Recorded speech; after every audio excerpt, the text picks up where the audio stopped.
ಕರ್ತನಲ್ಲಿರುವ ಪ್ರೀತಿ ದೇವಚಂದ್ರೆ, ದೇವರಾಗಿರುವಂಥ ಯೇಸು ಕರ್ತನ ನಾಮದಲ್ಲಿ ನಾನು ನಿಮ್ಮನ್ನು ವಂದಿಸ್ತೇನೆ. ಮತ್ತೊಂದು ದಿನದಲ್ಲಿ ನಾವು ಸಂಜೆಗೊಂದು ಸತ್ಯ ಸಂದೇಶ ಅನ್ನುವಂಥ ಈ ಸಂಚಿಕೆಯಲ್ಲಿ ಕರ್ತನಿಗಾಗಿ ಸೇವೆಯನ್ನು ಮಾಡಲ್ಪಟ್ಟಂಥ ದೈವ ಸೇವಕರನ್ನು ಕುರಿತಾಗಿ ಧ್ಯಾನಿಸುವಂತಹ ಸಮಯಕ್ಕೆ ಬಂದಿದ್ದೇವೆ. ಈ ಸಮಯದಲ್ಲಿ ಈ ಸಂದೇಶವು ಎಲ್ಲರಿಗೂ ಆಶೀರ್ವಾದಕರವಾಗುವ ಹಾಗೆಯೂ ಕರ್ತನು ತಾನೇ ಇದನ್ನು ಕೇಳುವಂಥ ಒಬ್ಬೊಬ್ಬರನ್ನು ಸಹ ಪವಿತ್ರಾತ್ಮನಿಂದ ತುಂಬಿಸಿ ಉಪಯೋಗಿಸುವ ಹಾಗೆ ನಾವು ಪ್ರಾರ್ಥಿಸಿಕೊಳ್ಳೋಣ. ಉನ್ನತನೂ ಮಹೋನ್ನತನೂ ಆದಂಥ ನಮ್ಮ ತಂದೆಯೇ, ಭೂಮಿಯ ಕಟ್ಟಕಡೆಯವರಿಗಿಂತ ಎಲ್ಲ ನಿವಾಸಿಗಳನ್ನು ಪ್ರೀತಿಸುವಂಥ ದೇವರಪ್ಪ, ಈ ಸಂದೇಶವನ್ನು ಕೇಳುತ್ತಿರುವಂಥ ಒಬ್ಬೊಬ್ಬರು ಸ್ವಾಮಿ, ಲೋಕದ ಕಟ್ಟಕಡೆಯವರಿಗೆ ಹೋಗಿ ನಿಮಗೆ ಸುವಾರ್ತೆಯನ್ನು ಸಾರಲಿಕ್ಕಾಗಿ ಸಹಾಯ ಮಾಡ್ರಿ. ಒಬ್ಬೊಬ್ಬರ ಜೀವಿತಗಳನ್ನು ಉಪಯೋಗಿಸ್ರಿ ಅಪ್ಪ. ನಿಮ್ಮ ಚಿತ್ತ ಅವರುಗಳ ಜೀವಿತದಲ್ಲಿ ನೆರವೇರಲಿ. ನಿಮಗೋಸ್ಕರವಾಗಿ ಸಾಕ್ಷಿಯಾಗಿ ನಿಲ್ಲುವ ಹಾಗೆ ಕೃಪೆ ಮಾಡ್ರಿ. ಈ ಸಂದೇಶದ ಭಾಗದಲ್ಲಿ ಒಬ್ಬೊಬ್ಬರು ಸಹ ಪವಿತ್ರಾತ್ಮನಿಂದ ತುಂಬಲ್ಪಡ್ಲಿಕ್ಕಾಗಿ ಕೃಪೆ ಮಾಡಿ ನಡೆಸಿರಿ. ನಮ್ಮ ರಕ್ಷಕನಾದ ಯೇಸು ಕರ್ತನ ನಾಮದಲ್ಲಿ ತಂದೆಯೇ, ಆಮೇನ್. ಕರ್ತನರು ಪ್ರೀತಿ ದೇವಚಂದ್ರೆ, ರೆನಾಲ್ಡ್ ಬೋಂಕೆ ಕರ್ತನನ್ನ ಅತ್ಯಧಿಕವಾಗಿ ಆತುಕೊಂಡಂತಹ ದೈವ ಸೇವಕರು. ಕೇವಲ 10ನೇ ವರ್ಷಕ್ಕೆ ದೇವರಿಂದ ಕರೆಯನ್ನು ಸ್ವೀಕರಿಸಲ್ಪಟ್ಟು ಆಫ್ರಿಕಾ ಖಂಡದಲ್ಲಿ ದೇವರಾದ ಯೇಸು ಕರ್ತನಿಗಾಗಿ ತಮ್ಮ ಜೀವಿತವನ್ನೇ ಮುಡುಪಾಗಿಟ್ಟು ಸೇವೆಯನ್ನು ಮಾಡಲ್ಪಟ್ಟಂಥ ದೈವ ಸೇವಕರು. ಇವರು ಕೂಟ ಮಾಡುವಂತಹ ಸ್ಥಳಗಳಲ್ಲಿ ಲಕ್ಷಾಂತರವಾದಂತಹ ಜನಗಳು ಕರ್ತನನ್ನು ಅನುಭವಿಸಿದರು. ನಾನಾ ವಿಧವಾದ ರೋಗದಲ್ಲಿ ಇರುವಂಥವರು ಗುಣ ಹೊಂದಿದರು. ಕುಂಟುತ್ತಾ ನಡೆಯುವಂಥವರು ಚೆನ್ನಾಗಿ ನಡೆಯುವ ಹಾಗೆ ಮಾಡುವ ಹಾಗೆಯೂ ಅಂತ ಅಭಿಷೇಕವನ್ನು ಕರ್ತನು ರೆನಾಲ್ಡ್ ಬೋಂಕೆಯವರಲ್ಲಿ ಇಡಲ್ಪಟ್ಟಿದ್ದರು. ಇದೆಲ್ಲದಕ್ಕೂ ಕಾರಣ ಕರ್ತನ ಕರೆಯನ್ನು ಅವರು ನಿರಾಕರಿಸದ ಹಾಗೆ ಪ್ರೀತಿಸಿ ಅದನ್ನು ಅನುಸರಿಸಿ ನಡೆಯಲಿಕ್ಕಾಗಿಯೂ ತಮ್ಮನ್ನು ಒಪ್ಪಿಸಿಕೊಟ್ಟರು. ರೆನಾಲ್ಡ್ ಬೋಂಕೆಯವರು 1940 ಏಪ್ರಿಲ್ 19 ಜರ್ಮನಿಯ ಪೂರ್ವ ಭಾಗದಲ್ಲಿ ಜನಿಸಿದರು. ಈಗಿನ ಪೋಲೆಂಡ್ ಎಂಬುದಾಗಿ ಹೇಳಲ್ಪಡ್ಬೋದು. ಆ ಒಂದು ಭಾಗದಲ್ಲಿ ಜನಿಸಲ್ಪಟ್ಟಂಥ ಇವರು ಕಾಲಾನಂತರದಲ್ಲಿ ಅವರ ತಂದೆ ತಾಯಿಗಳ ಜೊತೆಯಲ್ಲಿ ಪೋಲೆಂಡ್ನಿಂದ ಮಾತ್ರವಲ್ಲದೆ ಜರ್ಮನಿಯ ಪೂರ್ವದ ಭಾಗದಿಂದ ಡೆನ್ಮಾರ್ಕ್ಗೆ ಸ್ಥಳಾಂತರಕ್ಕೆ ಹೋಗಲ್ಪಡುತ್ತಾರೆ. ಸ್ಥಳಾಂತರವಾದಂಥ ಇವರು ಅವರ ಸ್ವಂತ ತಂದೆ ತಾಯಿಗಳ ಜೊತೆಯಲ್ಲಿ ಕೆಲವು ಸಮಯದಲ್ಲಿ ಅವರು ಕಳೆಯಲ್ಪಡ್ತಾರೆ. ಸುಮಾರು 10ನೇ ವರ್ಷದ ತನಕವಾಗಿಯೂ ಸಹ ತಂದೆ ತಾಯಿಯ ಜೊತೆಯಲ್ಲಿ ಆತ್ಮಿಕ ಜೀವಿತವನ್ನು ಚೆನ್ನಾಗಿ ಅನುಭವಿಸಲ್ಪಡುತ್ತಾರೆ. ಮಾತ್ರವಲ್ಲದೆ ಇವರು 9ನೇ ವಯಸ್ಸಿನಲ್ಲಿ ಮಾಡಿದಂಥ ಪಾಪದ ಫಲವಾಗಿ ಅವರ ತಾಯಿಯ ಜೊತೆಯಲ್ಲಿ ಅದನ್ನು ಚರ್ಚಿಸುವಾಗ ಇವರಿಗೆ ಪಾಪದ ಕುರಿತಾಗಿ ಅರಿವುಂಟಾಗಿ ಮನ ತಿರುಗಲ್ಪಡುತ್ತಾರೆ. ಅಂದಿನಿಂದಲೇ ದೇವರಿಗೆ ತನ್ನನ್ನು ಸಮರ್ಪಿಸಿಕೊಳ್ಳುತ್ತಾರೆ. ಸುಮಾರು 10ನೇ ವರ್ಷಕ್ಕೆ ಕರ್ತನ ಕರೆಯನ್ನು ಸ್ವೀಕರಿಸ್ತಾರೆ. ದೇವರಾಗಿರುವಂಥ ಯೇಸು ಕರ್ತನು ರೆನಾಲ್ಡ್ ಬೋಂಕೆಯವರನ್ನು ನಾನು ನಿನ್ನ ಆಫ್ರಿಕಾ ದೇಶ ಮಾತ್ರವಲ್ಲದೆ ಆಫ್ರಿಕಾ ದೇಶದಲ್ಲಿರುವಂಥ ಎಲ್ಲ ಪುಟ್ಟ ಚಿಕ್ಕ ದೇಶಗಳಲ್ಲಿ ಕೊಂಡು ಉಪಯೋಗಿಸ್ತೇನೆ, ನೀನು ನನಗೆ ಬೇಕು ಎಂಬುದಾಗಿ ಕರೆಯುವಾಗ ದೇವರ ಕರೆಯುವಿಕೆಯನ್ನು ನಿರಂತರವಾಗಿ ಹೊಂದಿಕೊಂಡಂತಹ ಬೋಂಕೆಯವರು ಅದನ್ನು ಸ್ವಾಗತಿಸಿ ತನ್ನನ್ನು ಸಮರ್ಪಿಸಿಕೊಂಡರು. ಮಾತ್ರವಲ್ಲದೆ ಆಫ್ರಿಕಾ ಖಂಡದಲ್ಲಿ ದೊಡ್ಡ ಜೀವನಕ್ಕಾಗಿ ದೇವರಾಗಿರುವಂಥ ಕರ್ತನು ಆರಿಸಿ ತೆಗೆದುಕೊಂಡಂತಹ ಬಲವಾದಂತಹ ಆಯುಧವೂ ಸಹ ರೆನಾಲ್ಡ್ ಬೋಂಕೆಯವರಾಗಿದ್ದರು. 10ನೇ ವರ್ಷಕ್ಕೆ ಕರ್ತನ ಕರೆಯುವಿಕೆಯನ್ನು ಮಾತ್ರವಲ್ಲದೆ 10ನೇ ವರ್ಷದಲ್ಲಿಯೇ ಪವಿತ್ರಾತ್ಮನಿಂದ ಅವರು ಅಭಿಷೇಕಿಸಲ್ಪಟ್ಟು ದೇವರ ಕರೆಯುವಿಕೆಯನ್ನು ಹೊಂದಿಕೊಂಡು ಆ ಕರೆಯುವಿಕೆಗೆ ತನ್ನನ್ನು ಸಮರ್ಪಿಸಿಕೊಂಡು ಆಫ್ರಿಕಾ ದೇಶಕ್ಕೆ ಸುವಾರ್ತೆ ಸೇವೆಗಾಗಿ ಹೊರಟರು. ರೆನಾಲ್ಡ್ ಬೋಂಕೆಯವರು 1967ರಲ್ಲಿ ದೇವರ ಸೇವೆಯನ್ನು ಆಫ್ರಿಕಾ ದೇಶಗಳಲ್ಲಿ ಪ್ರಾರಂಭಿಸಿದರು. ಅವರು ದಕ್ಷಿಣ ಆಫ್ರಿಕಾಕ್ಕೆ ಬಂದರು ಮತ್ತು ತಕ್ಷಣವೇ ವರ್ಣಭೇದ ನೀತಿ ವ್ಯವಸ್ಥೆಯನ್ನು ಎದುರಿಸಬೇಕಾಯಿತು. ಅದರ ಬಗ್ಗೆ ಅವರಿಗೆ ದ್ವೇಷ ಹುಟ್ಟಿತು. ಇದು ಅವರ ಮತ್ತು ದಕ್ಷಿಣ ಆಫ್ರಿಕಾದಲ್ಲಿ ಅವರನ್ನು ಮೇಲ್ವಿಚಾರಣೆ ಮಾಡಿದ ಒಬ್ಬ ದೈವ ಸೇವಕರನ್ನ ಕುರಿತಾಗಿಯೂ ಸಹ ಘರ್ಷಣೆ ಉಂಟಾಯಿತು. ತರುವಾಯ ಬೋಂಕೆರವರು 3 ಚರ್ಚ್ಗಳ ಮೇಲ್ವಿಚಾರಣೆಯನ್ನು ಮಾಡುವಂಥ ಸ್ಥಾನವನ್ನು ಸ್ವೀಕರಿಸಿದರು. ಆದರೆ ಅವರು ಮೇಲ್ವಿಚಾರಣೆ ಮಾಡಬೇಕಾದ ಸಭೆಗಳಲ್ಲಿ ಬೈಬಲ್ಗೆ ವಿರುದ್ಧವಾದಂಥ ಪದ್ಧತಿಗಳು ಇವೆ ಎಂಬುದಾಗಿ ಹೇಳಿ ಅವರು ಕಂಡುಕೊಂಡರು. ನಂತರ ಮತ್ತೆ ಮೊದಲಿನಿಂದ ಆ ಸಭೆಯನ್ನು ಪ್ರಾರಂಭಿಸಲಿಕ್ಕಾಗಿಯೂ ಆ ಜನಗಳ ಮನಸ್ಥಿತಿಗಳನ್ನು ಬದಲಾಯಿಸಲಿಕ್ಕಾಗಿಯೂ ಅವರು ಮನಗಂಡರು. ಮಾತ್ರವಲ್ಲದೆ ಆ ವಿಷಯಗಳಲ್ಲಿ ಹಾತೊರೆಯುತ್ತಿದ್ದರು. ಬೊಂಕೆಯವರು ಕೆಲಸದ ಮೊದಲ ಕೆಲವು ವರ್ಷಗಳಲ್ಲಿ ಅವರು ಸುವಾರ್ತೆ ಬೋಧನಾ ಪ್ರಯತ್ನಗಳಿಂದ ಕಳಪೆ ಫಲಿತಾಂಶಗಳನ್ನು ಕಂಡುಕೊಳ್ಳಲ್ಪಡ್ತಾರೆ. ಅವರ ಸೇವೆಯ ವೇಗದಲ್ಲಿ ನಿರಾಶೆಗೊಳ್ಳಲ್ಪಟ್ಟರು. ಎಷ್ಟೇ ಪ್ರಯಾಸಪಟ್ಟು ಸುವಾರ್ತೆಯನ್ನು ಸಾರಿದರೂ ಸಹ ಆತ್ಮಗಳನ್ನು ಅವರು ಕಾಣಲಿಕ್ಕೆ ಸಾಧ್ಯವಾಗಲಿಲ್ಲ. ಇದರಿಂದ ಅವರು ಮನನೊಂದುಕೊಂಡರು. ರಕ್ತದಿಂದ ಚಿಮ್ಮುತ್ತಿರುವ ಆಫ್ರಿಕಾದ ನಕ್ಷನೆಯ ಚಿತ್ರವನ್ನು ಒಳಗೊಂಡ ಪುನರಾವರ್ತಿತ ಕನಸನ್ನು ಕಂಡರು. ಆಫ್ರಿಕಾ ಉಳಿಸಲ್ಪಡಲಿ ಎಂದು ಕರ್ತನ ಸಮ್ಮುಖದಲ್ಲಿ ಅವರು ಯಾವಾಗಲೂ ಸಹ ಕಣ್ಣೀರಿಟ್ಟು ಪ್ರಾರ್ಥಿಸುತ್ತಾ ಇದ್ದರು. ಇದು ಅಂತಿಮವಾಗಿ ಸಾಂಪ್ರದಾಯಿಕ ಸಣ್ಣ ಪ್ರಮಾಣದ ಮಿಷನರಿ ವಿಧಾನಕ್ಕಿಂತ ದೊಡ್ಡ ಪ್ರಮಾಣದ ಸುವಾರ್ಥ ಬೋಧನೆಯನ್ನು ಅಳವಡಿಸಿಕೊಳ್ಳಲು ಕಾರಣವಾಯಿತು. ಅವರು ಬೋಟ್ಸ್ವಾನಾದ ಗ್ಯಾಬೋರೋನ್ನಲ್ಲಿ ಕ್ರೀಡಾಂಗಣವನ್ನು ಬಾಡಿಗೆಗೆ ಪಡೆದುಕೊಳ್ಳುತ್ತಾರೆ. ಸ್ಥಳೀಯ ಚರ್ಚುಗಳಿಂದ ಕಡಿಮೆ ಸಹಕಾರದೊಂದಿಗೆ ಬೋಧಿಸಿದರು. ಮೊದಲ ಸಭೆಗಳಲ್ಲಿ ಸುಮಾರು 100 ಜನ ಹಾಜರಿದ್ದರು. ಈ ಸಂಖ್ಯೆ ದಿನೇ ದಿನೇ ಬೆಳೆಯಿತು. ಆದರೆ ಕೆಲವು ಸ್ಥಳೀಯ ಸಭೆಗಳು ಇವರಿಗೆ ಈ ಸುವಾರ್ಥ ಕೂಟಗಳನ್ನು ಮಾಡಲಿಕ್ಕೆ ಪ್ರಾರಂಭದಲ್ಲಿ ಪ್ರೋತ್ಸಾಹವನ್ನು ನೀಡೋದಿಲ್ಲ. ನಿರಾಶರಾಗದೇ ಇರುವಂಥ ಬೊಂಕೆಯವರು ಕರ್ತನ ಸಮ್ಮುಖದಲ್ಲಿ ಪ್ರಾರ್ಥಿಸುತ್ತಾ ಕೂಟಗಳನ್ನು ಪ್ರತಿ ವಾರವೂ ಸಹ ನಡೆಸುತ್ತಾ ಹೊಸ ಜನಗಳನ್ನು ಕರ್ತನು ಕರೆತರುವಂಥದ್ದನ್ನು ನೋಡಿ ಸಂತಸಗೊಂಡು ಬಲಗೊಂಡು ಮುನ್ನಡೆದರು. ಬೊಂಕೆಯವರು ಪ್ರಾರಂಭದಲ್ಲಿ ಸಭೆಗಳನ್ನು ಕೂಟಗಳನ್ನು ನಡೆಸಲಿಕ್ಕೋಸ್ಕರವಾಗಿ ಟೆಂಟ್ಗಳನ್ನು ಅವರು ಮಾಡಿಕೊಂಡರು. ದೊಡ್ಡ ಟೆಂಟ್ಗಳ ಮುಖಾಂತರವಾಗಿ ಕೂಟಗಳನ್ನು ಮಾಡುತ್ತಾ ಪ್ರಾರಂಭಿಸುತ್ತಾ ಕರ್ತನ ಸುವಾರ್ತೆಯನ್ನು ಸಾರಿದರು. ಕ್ರಿಶ್ಚಿಯನ್ ಬ್ರಾಡ್ಕಾಸ್ಟಿಂಗ್ ನೆಟ್ವರ್ಕ್ ಪ್ರಕಟಿಸಿದ ಖಾತೆಯ ಪ್ರಕಾರವಾಗಿ 1984ರಲ್ಲಿ ಅವರು ವಿಶ್ವದ ಅತಿ ದೊಡ್ಡ ಮೊಬೈಲ್ ರಚನೆ ಅನ್ನುವಂತಹ ಹೇಳಲಾದ ಸುಮಾರು 34,000 ಆಸನಗಳುಳ್ಳ ಸ್ಥಳಗಳುಳ್ಳ ಸಾಮರ್ಥ್ಯವಿರುವಂತಹ ಟೆಂಟ್ಗಳನ್ನು ನಿರ್ಮಾಣ ಮಾಡಿ ದೊಡ್ಡ ಕೂಟವನ್ನು ಪ್ರಾರಂಭಿಸಿದರು. ಇದು ಪ್ರಮುಖ ಸಭೆಗೆ ಸ್ವಲ್ಪ ಮೊದಲು ಬಿರುಗಾಳಿಯಾಗೆ ನಾಶವಾಯಿತು. ಆದ್ದರಿಂದ ತಂಡವು ಕಾರ್ಯಕ್ರಮವನ್ನು ತೆರೆದ ಗಾಳಿಯಲ್ಲಿ ನಡೆಸಲು ನಿರ್ಧರಿಸಿತು. ಹೌದು ಪ್ರಿಯರೇ, ಪ್ರಾರಂಭದಲ್ಲಿ 34,000 ಜನರಷ್ಟು ಕೂತುಕೊಳ್ಳುವಂಥ ದೊಡ್ಡ ಟೆಂಟನ್ನು ಅವರು ನಿರ್ಮಾಣ ಮಾಡಿದಂಥ ಸಮಯದಲ್ಲಿ ದೊಡ್ಡ ಬಿರುಗಾಳಿಯಿಂದ ಆ ಟೆಂಟು ಮುರಿಯಲ್ಪಟ್ಟಿತು. ಆದರೂ ಸಹ ನಿರಾಶರಾಗದೆ ಇರುವಂಥ ಬೊಂಕೆಯವರು ಅವರ ತಂಡದೊಟ್ಟಿಗೆ ಮತ್ತೆ ಮುಂದುವರಿಯಲ್ಪಟ್ಟು ಆ ಟೆಂಟ್ನ ನಿರ್ಮಾಣದ ಕಾರ್ಯದಲ್ಲಿ ಅವರು ಜಾಗೃತರಾಗಿ ಮಾಡಲ್ಪಟ್ಟರು. ಈ ಪ್ರಕಾರವಾಗಿ ಈ ಕಾರ್ಯಕ್ರಮದಲ್ಲಿ 100,000ಕ್ಕೂ ಹೆಚ್ಚು ಜನರು ಕೂತುಕೊಂಡು ಕರ್ತನ ನಾಮವನ್ನು ಮಹಿಮೆಪಡಿಸುವ ಹಾಗೆ ಕೂಟದಲ್ಲಿ ಭಾಗವಹಿಸುವಂಥ ದೊಡ್ಡ ಟೆಂಟ್ಗಳನ್ನು ಅವರು ಮಾಡಲಿಕ್ಕೆ ಸಾಧ್ಯವಾಯಿತು.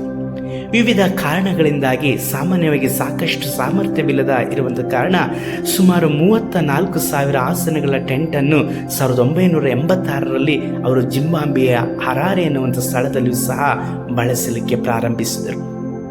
ದಕ್ಷಿಣ ಆಫ್ರಿಕಾದ ಜೊತೆಗೆ ನೈಜೀರಿಯಾ, ಕೀನ್ಯಾ, ಇತರ ಆಫ್ರಿಕನ್ ದೇಶಗಳಲ್ಲಿ ಅನೇಕ ಕರ್ತನ ಸುವಾರ್ತೆಯನ್ನು ಸಾರಲ್ಪಡಲಿಕ್ಕಾಗಿ ಅವರು ಒಪ್ಪಿಸಿಕೊಟ್ಟರು. ಆಫ್ರಿಕಾದ ಬಿಲಿಗ್ರಹಂ ಎಂದೇ ಇವರನ್ನು ಕರೆಯಲ್ಪಡುತ್ತಾ ಇದ್ದರು. ಫೆಬ್ರವರಿ 5, 2001ರಂದು ಗ್ರಹಂ ರವರ ಕ್ರಿಶ್ಚಿಯನ್ ಧರ್ಮ ಇಂದು ಆವೃತ್ತಿಯಲ್ಲಿ ಪತ್ರಕರ್ತ ಕೋರಿ ಕಟ್ಟರ್ ಅಥವಾ ನೈಜೀರಿಯಾದಲ್ಲಿ ಇತ್ತೀಚೆಗೆ ನಡೆಸಿದ ಕಾರ್ಯಕ್ರಮಗಳಲ್ಲಿ ಬಾಂಕೆ ಅವರ ದಾಖಲೆತೆಯ ಹಾಜರಿತೆಯನ್ನು ಹೊಂದಿದ್ದು. ಮಾತ್ರವಲ್ಲದೆ ಆ ಸಮಯಗಳಲ್ಲಿ ಹೇಗೆ ಬಿಲಿಗ್ರಹಮ್ಮರ ಕೂಟಕ್ಕೆ ಜನಗಳು ಯಥೇಚ್ಛವಾಗಿ ಬರ್ತಾ ಇದ್ರು, ಅದೇ ಪ್ರಕಾರವಾಗಿ ಬೊಂಕೆಯವರ ಕೂಟಕ್ಕೆ ಅದಕ್ಕಿಂತಲೂ ಹೆಚ್ಚಾದಂಥ ಜನಗಳು ಹಾಜರಿರುತ್ತಾ ಇದ್ದರು. ಆದ್ದರಿಂದಲೇ ಬೊಂಕೆಯವರನ್ನು ಆಫ್ರಿಕಾದ ಬಿಲಿಗ್ರಹಂ ಎಂಬುದಾಗಿ ಹೇಳಿ ಕರೆಯಲ್ಪಡುತ್ತಾ ಇದ್ದರು. ನವೆಂಬರ್ 2017ರಲ್ಲಿ ನೈಜೀರಿಯಾದ ಲಾಗೋಸ್ನಲ್ಲಿ ನಡೆಯಿರುವ ತಮ್ಮ ವಿದಾಯ ಸುವಾರ್ತೆ ಧರ್ಮಯುದ್ಧ ಅನ್ನುವಂತಹ ಒಂದು ಕೂಟವನ್ನು ಅವರು ಪ್ರಾರಂಭಿಸಲ್ಪಡ್ತಾರೆ. 2000ರಲ್ಲಿ ನಡೆದ ಸುವಾರ್ತೆ ಧರ್ಮಯುದ್ಧ ಸ್ಥಳವು ಲೋಗೋಸ್ ಇದುವೇ ಆಗಿತ್ತು. ಇದುವರೆಗೆ ಸಂಘಟನೆ ಅತಿ ದೊಡ್ಡ ಧರ್ಮಯುದ್ಧವಾಗಿ ಅದನ್ನು ಆ ಹೆಸರಿನಲ್ಲಿಯೇ ಅವರು ಪ್ರಾರಂಭಿಸಿ ಸುಮಾರು 1.6 1,60,000 ಜನಗಳು ಭಾಗವಹಿಸಲ್ಪಡುತ್ತಾರೆ. 2009ರಲ್ಲಿ ಬೊಂಕೆಯವರು ತಮ್ಮ ಉತ್ತರಾಧಿಕಾರಿಯಾಗಿ ಡೇನಿಯಲ್ ಕೊಲೆಂಡಾ ಅನ್ನುವಂಥ ದೈವ ಸೇವಕರನ್ನು ನೇಮಿಸಲ್ಪಡ್ತಾರೆ. ಮಾತ್ರವಲ್ಲದೆ 4,000ಕ್ಕಿಂತಲೂ ಹೆಚ್ಚು ಜನ ಸುವಾರ್ತೆ ಬೋಧಕರನ್ನು ಶಿಷ್ಯತ್ವದಲ್ಲಿ ಇವರು ನಡೆಸಲ್ಪಡುತ್ತಾರೆ. ಎಲ್ಲ ರಾಷ್ಟ್ರಗಳಿಗೂ ಸಹ ಕ್ರಿಸ್ತನ ಸುವಾರ್ತೆ ಸಾರಲ್ಪಡಬೇಕು ಎಂಬುದು ಬೋಂಕೆಯವರ ಮನದಾಸೆ ಆಗಿತ್ತು. ಇದರನುಸಾರವಾಗಿ 2024ರಲ್ಲಿ ಅವರು ಆಫ್ರಿಕಾ ಖಂಡ ದೇಶದಾದ್ಯಂತ ಸುಮಾರು 50ಕ್ಕಿಂತಲೂ ಹೆಚ್ಚಾದಂಥ ಸುವಾರ್ಥ ಸೇವಕರನ್ನಗಳನ್ನು ಎಬ್ಬಿಸಲ್ಪಡ್ತಾರೆ. ಮಾತ್ರವಲ್ಲದೆ ಪ್ರಪಂಚದ ಎಲ್ಲ ಕಡೆಗಳಲ್ಲೂ ಸಹ ಅನೇಕ ಸುವಾರ್ಥ ಸೇವಕರನ್ನು ಕಳುಹಿಸಲ್ಪಡ್ತಾರೆ. ಸುಮಾರು 91 ಲಕ್ಷಕ್ಕಿಂತಲೂ ಹೇರಾಳವಾದಂತಹ ಜನಗಳನ್ನು ಕರ್ತನ ಕಡೆಗೆ ನಡೆಸಲ್ಪಟ್ಟಂಥ ಕೀರ್ತಿ ರೆನಾಲ್ಡ್ ಬೋಂಕೆಯವರಿಗೆ ಸಲ್ಲಲ್ಪಡುತ್ತದೆ. ಈ ಪರಿಯಾಗಿ ಕರ್ತನು ಬೋಂಕೆಯವರನ್ನು ಅಭಿಷೇಕಿಸಲ್ಪಟ್ಟು ಉಪಯೋಗಿಸುತ್ತಾರೆ. ಇಷ್ಟೆಲ್ಲ ಅಪರಿಮಿತವಾಗಿ ಕರ್ತನಿಂದ ಉಪಯೋಗಿಸಲ್ಪಟ್ಟಂತಹ ಬೋಂಕೆಯವರ ಪ್ರಾರಂಭದ ಸುವಾರ್ತೆ ಜೀವಿತ ಕಠಿಣವಾಗಿಯೇ ಇತ್ತು. ಪ್ರಿಯರೇ, ಕರ್ತನಲ್ಲಿ ಇರುವಂಥ ಪ್ರತಿಯೊಬ್ಬರಿಗೂ ಸಹ ಉಪದ್ರವಗಳು ಬರುವಂಥದ್ದು ಸಾಮಾನ್ಯವಾಗಿರುವಂಥ ಸಂಗತಿಯಾಗಿದೆ. ಅದೇ ರೀತಿಯಲ್ಲಿ ಬೋಂಕೆಯವರು ಆಫ್ರಿಕಾ ದೇಶಗಳಲ್ಲಿ ಪ್ರಾರಂಭದಲ್ಲಿ ಸುವಾರ್ತೆಗೆ ಹೋಗುವಾಗ ಅವರಿಗೂ ಸಹ ಅನೇಕ ಉಪದ್ರವಗಳು, ಹೋರಾಟಗಳು ಬಂದಿತ್ತು. ಅದರಂತೆ 1991ರಲ್ಲಿ ನೈಜೀರಿಯಾದ ಕಾನೋಗೋ ಅನ್ನುವಂಥ ಸ್ಥಳಕ್ಕೆ ಬೋಂಕೆಯವರು ಭೇಟಿ ನೀಡುತ್ತಾರೆ. ಕಾನೋಗೆ ಹೋಗುವಂಥ ದಾರಿಯಲ್ಲಿ ಕಡುನಾ ಅನ್ನುವಂಥ ಸ್ಥಳದಲ್ಲಿ ಇಸ್ಲಾಂ ಬಗ್ಗೆ ಅವರು ಮಾತನಾಡಿದಂಥ ಹೇಳಿಕೆಗಳನ್ನು ಕೆಲವು ಕಿಡಿಗೇರಿಗಳು ತಿರುವು ಹಾಕಲ್ಪಡುತ್ತಾರೆ. ಇದು ಮುಸಲ್ಮಾನರಿಗೂ ಅವರನ್ನು ವಿರೋಧಿಸುವ ಹಾಗೆ, ಪ್ರತಿಭಟಿಸುವ ಹಾಗೆ ಗಲಭೆಗಳು ಎದ್ದೇಳಲ್ಪಡುತ್ತದೆ. ಬೋಂಕೆಯವರು ಕಾನೋಗೆ ಆಕ್ರಮಣ ನಡೆಸಲು ಯೋಜಿಸುತ್ತಿದ್ದಾರೆ ಅನ್ನುವಂತಹ ವದಂತಿಯನ್ನು ಇಡೀ ಮುಸ್ಲಿಂ ಸಮುದಾಯವು ಹರಡಿಸಲ್ಪಟ್ಟು ಬೋಂಕೆಯವರನ್ನು ವಿರೋಧಿಸುವ ಹಾಗೆಯೇ ದೊಡ್ಡ ದೊಡ್ಡ ಗಲಭೆಗಳನ್ನು ಎಬ್ಬಿಸಲ್ಪಡ್ತಾರೆ. ಮಾತ್ರವಲ್ಲದೆ ಬೋಂಕೆಯವರು ಇಸ್ಲಾಂ ಧರ್ಮವನ್ನು ದೂಷಿಸಿದ್ದಾರೆ ಎಂದು ಹೇಳಿಕೊಳ್ಳಲ್ಪಟ್ಟು ಸುಮಾರು 8,000 ಯುವಕರು ಒಟ್ಟುಗೂಡಿ ಅವರನ್ನು ಪ್ರಾರ್ಥನೆಯನ್ನು ನಡೆಸದ ಹಾಗೆ, ಕೂಟಗಳನ್ನು ನಡೆಸದ ಹಾಗೆ ಗಲಭೆಗಳನ್ನು ಎಬ್ಬಿಸ್ತಾರೆ. ಈ ಸಮಯದಲ್ಲಿ ಅನೇಕ ಕ್ರೈಸ್ತರು ವಿವಿಧ ಗಾಯಗಳನ್ನು ಅನುಭವಿಸಬೇಕಾಯಿತು. ಹಲವಾರು ಚರ್ಚುಗಳನ್ನು ಕೂಡ ಸುಡಲ್ಪಟ್ಟರು. ಅಧಿಕೃತವಾಗಿ ಕನಿಷ್ಠ 8 ಜನಗಳು ಅಂದು ಸಾಯಲ್ಪಟ್ಟರು. ಹೀಗೆ ಪ್ರಾರಂಭದಲ್ಲಿಯೇ ಬೋಂಕೆಯವರು ಅನೇಕ ವಿರೋಧಗಳನ್ನು ಆಫ್ರಿಕಾ ದೇಶದಲ್ಲಿ ಕರ್ತನ ನಿಮಿತ್ತವಾಗಿ ಅವರು ಅನುಭವಿಸಬೇಕಾಯಿತು. ಘಟನೆಗೆ ಬೋಂಕೆಯವರ ಯಾವುದೇ ಆರೋಪವನ್ನು ರಾಜ್ಯಪಾಲರು ಮುಕ್ತಗೊಳಿಸಿದರು. ನೈಜೀರಿಯಾಕ್ಕೆ ಮರಳಲು ಬೋಂಕೆಯವರು ನಂತರದ ಪ್ರಯತ್ನಗಳನ್ನು ಅವರು ಪಟ್ಟಂಥ ಸಮಯದಲ್ಲೂ ಸಹ ಆ ಒಂದು ದೇಶದ ರಾಯಭಾರ ಕಚೇರಿ ಅವರನ್ನು ನಿರಾಕರಿಸಲ್ಪಟ್ಟಿತು. ಏಕೆಂದರೆ ನೈಜೀರಿಯಾದ ರಾಯಭಾರ ಕಚೇರಿ ಅವರ ವೀಸಾ ಅರ್ಜಿಗಳೆಲ್ಲವನ್ನು ಸಹ ತಡೆ ಮಾಡಲ್ಪಟ್ಟಿತು. 2000ರಲ್ಲಿ ನೈಜೀರಿಯಾದಲ್ಲಿ ಹೊಸ ನಾಗರಿಕ ಸರ್ಕಾರ ಅಧಿಕಾರಕ್ಕೆ ಬಂದಿತ್ತು ಮತ್ತು ಕ್ರೈಸ್ತರನ್ನು ಅನುಭವಿಸಲ್ಪಟ್ಟಂಥ ಯೇಸು ಕರ್ತನನ್ನು ಅನುಸರಿಸಲ್ಪಟ್ಟಂತಹ ಅಧ್ಯಕ್ಷರು ಅಲ್ಲಿ ನೇಮಕವಾದರು. ಆ ಸಮಯದಲ್ಲಿ ಬೋಂಕೆ ಅವರನ್ನು ದೇಶಕ್ಕೆ ಮರಳಲು ಅಧ್ಯಕ್ಷರು ಆಹ್ವಾನಿಸಲ್ಪಟ್ಟರು. ಯಾವ ಸ್ಥಳದಲ್ಲಿ ಅವಮಾನವಾಯಿತೋ ಅದೇ ಸ್ಥಳದಲ್ಲಿ 2ರಷ್ಟು ಮಾನವನ್ನು ಕೊಡುವಂಥ ನಮ್ಮ ದೇವರಾಗಿರುವಂಥ ಯೇಸು ಕರ್ತನು ಬೋಂಕೆಯವರನ್ನು ಯಾವ ಸ್ಥಳದಲ್ಲಿ ಅವಮಾನಪಡಿಸಲ್ಪಟ್ಟರೋ ಅದೇ ಸ್ಥಳದ ಅಧ್ಯಕ್ಷರನ್ನ ಕರ್ತನು ತನ್ನ ಮಗನಾಗಿ ರೂಪಿಸಿದರು. ಆ ಅಧ್ಯಕ್ಷರು ಬೋಂಕೆಯವರನ್ನು ಪ್ರೀತಿಯಿಂದ ಆಮಂತ್ರಣ ಕೊಟ್ಟು ಆಹ್ವಾನಿಸಿದರು. ಬೋಂಕೆಯವರು ನೈಜೀರಿಯಾಕ್ಕೆ ಮರಳಿದರು. ಮಾತ್ರವಲ್ಲದೆ ದಕ್ಷಿಣದ ಬೆನಿನ್ ಸ್ಥಳದಲ್ಲಿ ಅವರು ಸುವಾರ್ತೆಯನ್ನು ಪ್ರಚಾರವನ್ನು ಪ್ರಾರಂಭಿಸಿದರು. ನೈಜೀರಿಯಾದ ಉತ್ತರ ಪ್ರದೇಶದ ಭಾಗಗಳಲ್ಲಿಯೂ ಸಹ ಅನೇಕ ಕರ್ತನ ಕಡೆಗೆ ಜನಗಳನ್ನು ಕರೆತರುವಲ್ಲಿ ಬೋಂಕೆಯವರನ್ನು ದೇವರಾಗಿರುವಂಥ ಕರ್ತನು ಉಪಯೋಗಿಸಲ್ಪಟ್ಟರು.